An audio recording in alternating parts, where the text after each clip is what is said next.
Hello friends, welcome to my channel.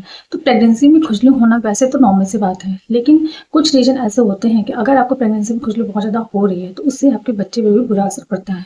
तो आज के इस वीडियो में हम जानते हैं कि प्रेगनेंसी में हमें खुजली होने के कौन कौन से कारण होते हैं, उससे हमारे बच्चे पे क्या असर पड़ सकता है और हम अपनी खुजली को कैसे कम कर सकते हैं और हमें किस कंडीशन में हमें डॉक्टर के पास जाने की जरूरत पड़ती है।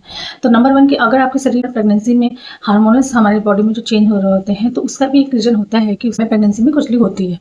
प्रेगनेंसी में हमारी बॉडी में हार्मोन्स बहुत ज़्यादा चेंज होते हैं, जिसकी वजह से हमारी बॉडी में सब कुछ चेंज हो रहा होता है, तो इस वजह से खुजली होना एक कॉमन सी बात है।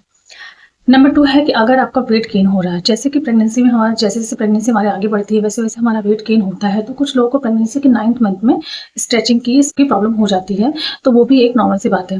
नंबर 3 है कि स्किन ड्राइनेस, अगर आपकी स्किन बहुत ज़्यादा ड्राई है प्रेगनेंसी में, तो वो भी एक रीज़न हो जाता है कि आपको प्रेगनेंसी में बहुत ज़्यादा खुजली होती है।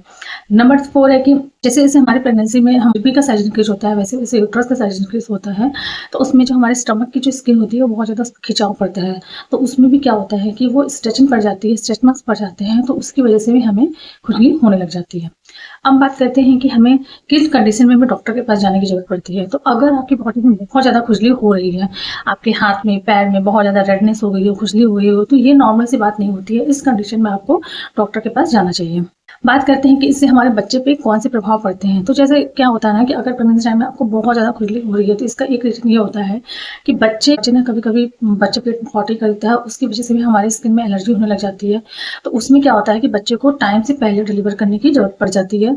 जो भी आपकी ड्यू डेट है, उससे पहले ही बच्चे की डिलीवरी हो जाती है।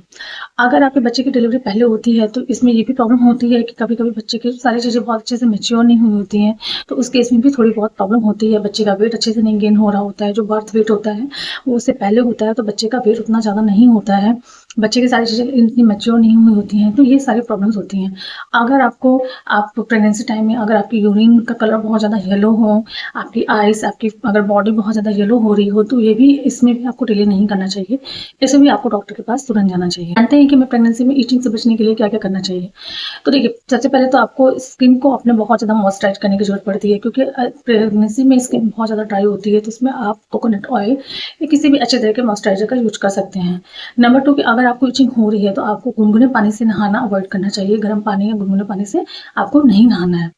नंबर 3 कि आपको अपने हाइड्रेशन का बहुत ज़्यादा ख्याल रखना है। आप जितना अधिक पानी पीते हैं, उतनी ज़्यादा आपको ये सारी प्रॉब्लम्स नहीं होती है। नंबर 4 कि अगर आप बहुत ज़्यादा अगर इचिंग हो रही हो, तो जो ओट्स होता है, ओट्स का पाउडर बना के आप पानी में मिला के नहा सकते हैं, तो उससे भी आपको थोड़ा आराम मिलता है।